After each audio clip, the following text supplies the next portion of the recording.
Storage objectives.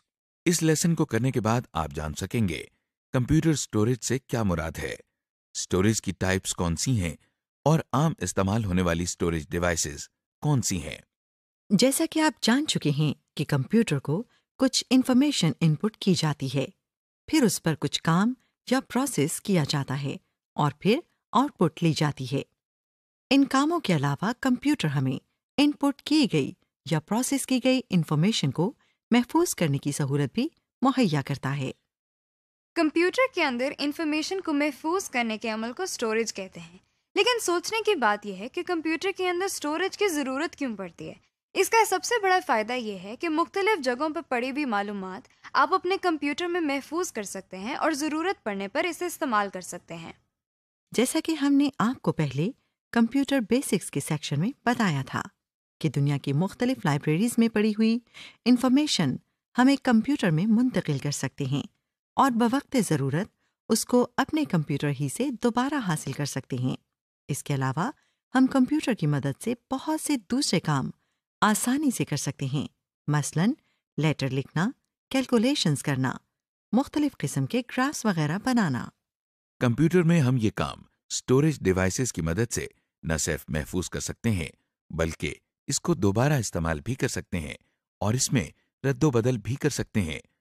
जिस तरह हम कंप्यूटर में इंफॉर्मेशन को इनपुट करने के लिए इनपुट डिवाइसेस इस्तेमाल करते हैं, इसी तरह हमें इंफॉर्मेशन को स्टोर करने के लिए स्टोरेज डिवाइसेस की जरूरत होती है।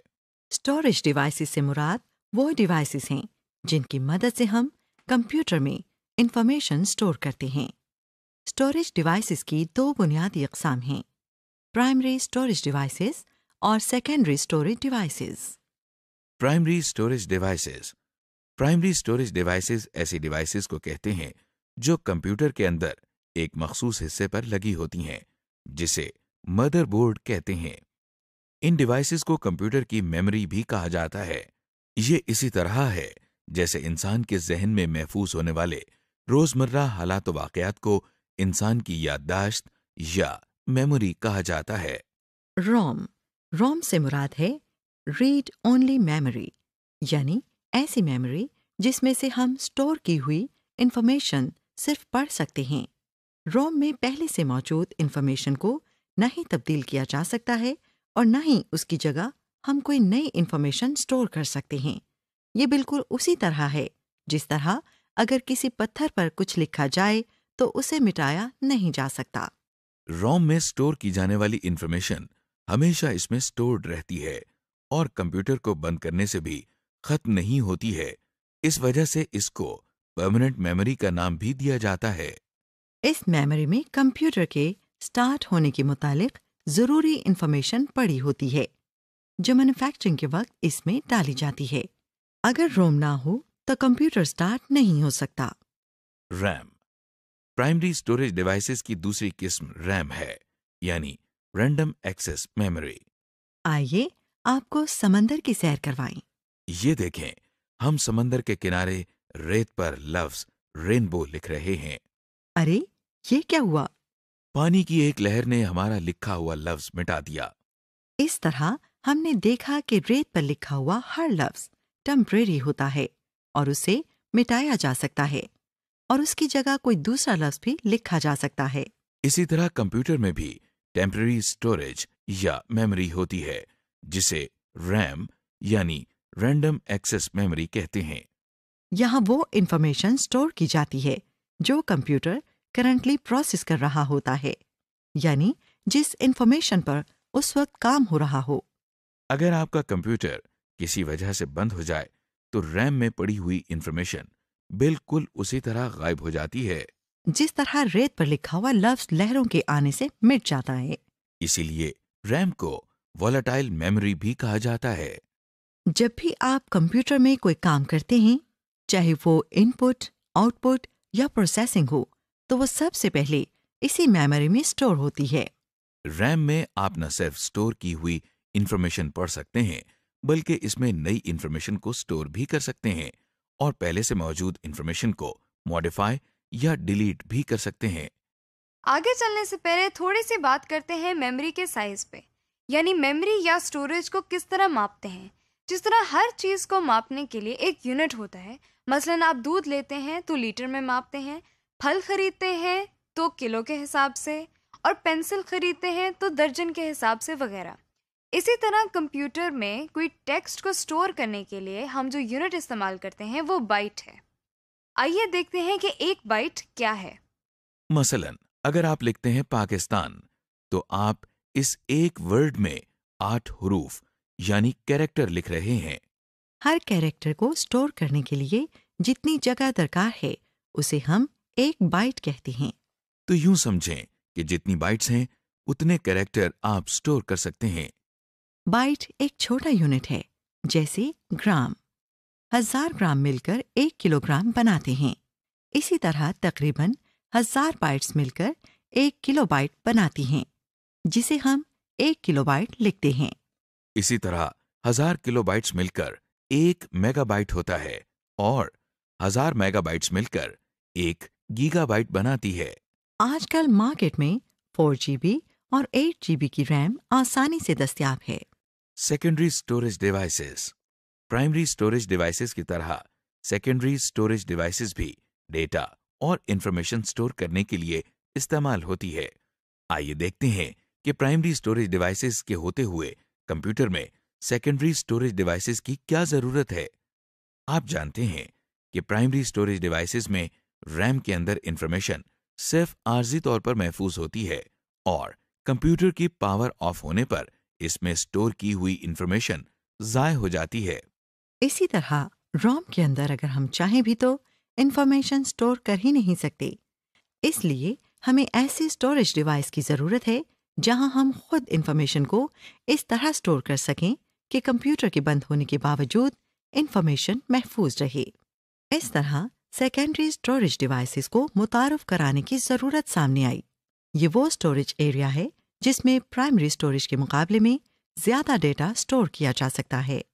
अगर कंप्यूटर की पावर ऑफ भी हो जाए तब भी इन स्टोरेज डिवाइसेस में हमारी इंफॉर्मेशन महफूज रहती है। इसीलिए ये नॉन वॉलेटाइल स्टोरेज डिवाइसेस भी कहलाती हैं। इस वक्त आप स्क्रीन पर मुख्तलिफ किस्म की सेकेंडरी स्टोरेज डिवाइसेस देख रहे हैं। हम इन सब को तफसील से देखेंगे। Magnetic disk. Secondary storage devices में मुख्तलिफ टाइप्स के डिवाइसेस शामिल हैं, जिनमें से पहली टाइप मैग्नेटिक डिस्क्स हैं। हार्ड डिस्क्स मैग्नेटिक डिस्क्स के जुमरे में आती हैं। Hard disk. इसे हार्ड डिस्क इसलिए कहा जाता है क्योंकि ये एक हार्ड मटेरियल की डिस्क होती है। हार्ड डिस्क एक केसिंग में सील्ड होती है। आमतौर पर एक केसिंग के अंदर एक से ज्यादा हार्ड डिस्क्स इकट्ठी की जाती हैं ताकि ज्यादा इंफॉर्मेशन या डेटा स्टोर किया जा सके। इसमें भी डेटा सर्कुलर ट्रैक्स की फॉर्म में स्टोर होता है, जैसा कि आम म्यूजिक रिकॉर्ड्स में किया जाता है। इनकी स्टोरेज कैपेसिटी बहुत ज्यादा होती है, यानी इसमें हम बहुत ज्यादा डेटा स्टोर कर सकते हैं। आजकल कई हजार जीबी तक की हार्ड डिस्क मार्केट में आसानी से दस्तयाब है। यानी हम हार्ड डिस्क के जरिए कंप्यूटर में बहुत सा डेटा, जिसमें टेक्स्ट, इमेजेस, ऑडियो और वीडियो वगैरह शामिल हैं, आसानी से स्टोर कर सकते हैं। जैसा कि आप जानते हैं, फ्लैश ड्राइव में हम डेटा आसानी से एक जगह से दूसरी जगह ले जा सकते हैं। ये सहूलत हार्ड डिस्क में इतनी आसानी से मुहैया नहीं है। ताहम एक फ्लैश ड्राइव हार्ड डिस्क की निस्बत ज़्यादा पायदार नहीं, क्योंकि वो मुख्तलिफ औकात में मुख्तलिफ कंप्यूटर्स पर इस्तेमाल हो रही होती है, जबकि हार्ड डिस्क ज़्यादातर एक ही कंप्यूटर में लगी रहती है। हार्ड डिस्क भी मैग्नेटिक डिस्क्स हैं, इसलिए अगर इनके पास कोई स्ट्रॉन्ग मैग्नेट ले जाएंगे तो डेटा या आपकी स्टोर की हुई इंफॉर्मेशन खराब या ज़ाय हो जाएगी। इसी तरह हार्ड डिस्क को बहुत ज़्यादा दर्जे हरारत और आग से दूर रखें। Optical disc. Secondary storage devices की एक और अहम टाइप ऑप्टिकल डिस्क कहलाती हैं। इसे ऑप्टिकल डिस्क इसलिए कहा जाता है क्योंकि इसके ऊपर डेटा लिखने के लिए लेजर का इस्तेमाल किया जाता है। इसका डायमीटर 4.75 होता है और इसकी मोटाई 1 इंच के 20वें हिस्से से भी कम होती है। ऑप्टिकल डिस्क भी फ्लैश डिस्क की तरह आसानी से एक जगह से दूसरी जगह ले जाई जा सकती है। ऑप्टिकल डिस्क की आम इस्तेमाल होने वाली टाइप्स में CD ROM, write once, read many discs, rewritable CDs और डीवीडीज शामिल हैं। CD ROM. आइए इसकी पहली टाइप यानी सीडी रोम के बारे में देखते हैं। सीडी से मुराद है कॉम्पैक्ट डिस्क। ये भी एक डिस्क की शक्ल होती है। इसके साथ रोम का लफ्ज इसलिए लगाया जाता है क्योंकि जिस तरह प्राइमरी स्टोरेज में रोम से सिर्फ इंफॉर्मेशन रीड कर सकते हैं, इसी तरह इस डिस्क से भी हम इंफॉर्मेशन सिर्फ पढ़ सकते हैं और कुछ लिख नहीं सकते। ये देखें, आपको मार्केट में जो ऑडियो और वीडियो सीडीज नजर आ रही हैं, ये सब डिस्क्स ही हैं। हो सकता है आपने इन्हीं ऑडियो वीडियो सीरीज पर कुछ म्यूजिक भी सुना हो और कुछ फिल्म्स भी देखी हों। Write once read many. ये देखिए, ये ऑप्टिकल डिस्क की एक और टाइप है जिसे वॉर्म डिस्क यानी write once read many disc कहा जाता है। ये भी कॉम्पैक्ट डिस्क ही है। ये देखने में भी बिल्कुल सीडी रोम जैसी ही लगती है। इन सीरीज पर आप इंफॉर्मेशन सिर्फ एक दफा राइट कर सकते हैं। यानी एक दफा इंफॉर्मेशन राइट करने के बाद दोबारा इस सीडी पर कोई भी इंफॉर्मेशन नहीं लिखी जा सकती। ताहम इस सीडी पर स्टोर किया हुआ डेटा आप बार बार रीड कर सकते हैं। इसका मतलब ये हुआ कि एक दफा डेटा या इंफॉर्मेशन राइट करने के बाद ये सीडी रोम की तरह काम करती है। इस तरह की सीडीज आप अपने जरूरी प्रोजेक्ट्स या काम को स्टोर करने के लिए इस्तेमाल कर सकते हैं। Rewritable series. अब जो ऑप्टिकल डिस्क की टाइप आप देख रहे हैं, इसे रीराइटेबल सीरीज कहते हैं।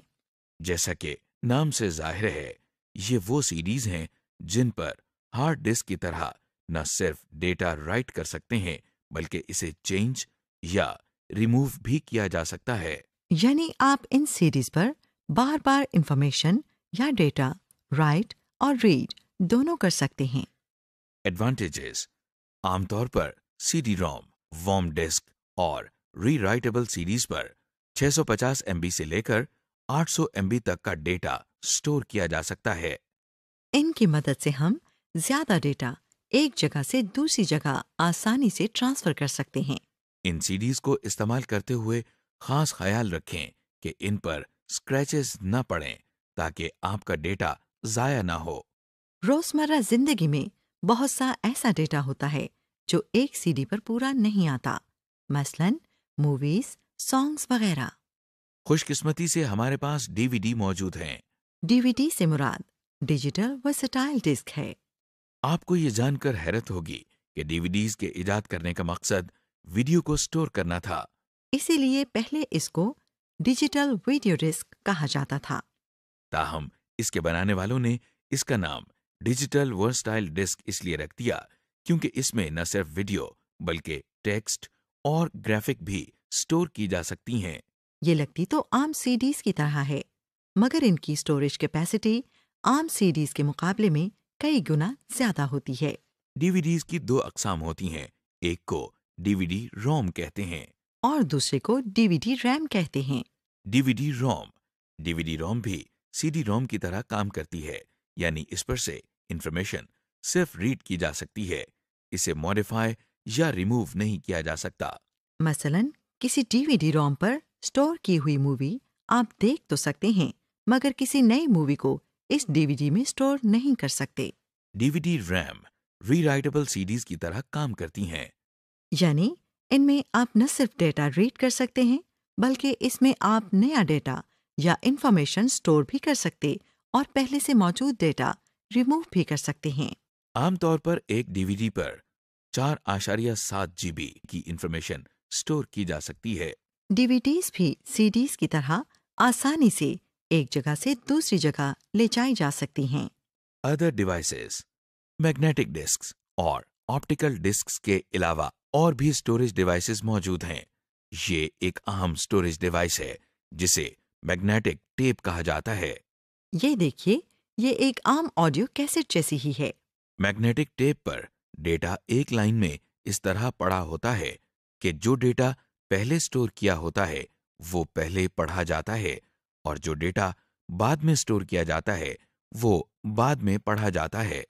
जबकि मैग्नेटिक डिस्क और ऑप्टिकल डिस्क में ये ज़रूरी नहीं होता कि पहले स्टोर किया हुआ डेटा पहले ही पढ़ा जाए, इसकी स्टोरेज कैपेसिटी बहुत ज्यादा होती है। और इस पर आप डेटा या इंफॉर्मेशन की एक कॉपी बनाकर लंबे अरसे के लिए महफूज कर सकते हैं। इस बात का ख्याल रखें कि ये टेप्स किसी स्ट्रॉन्ग मैग्नेट से दूर रहें ताकि आपकी स्टोर्ड इंफॉर्मेशन ज़ाया ना हो।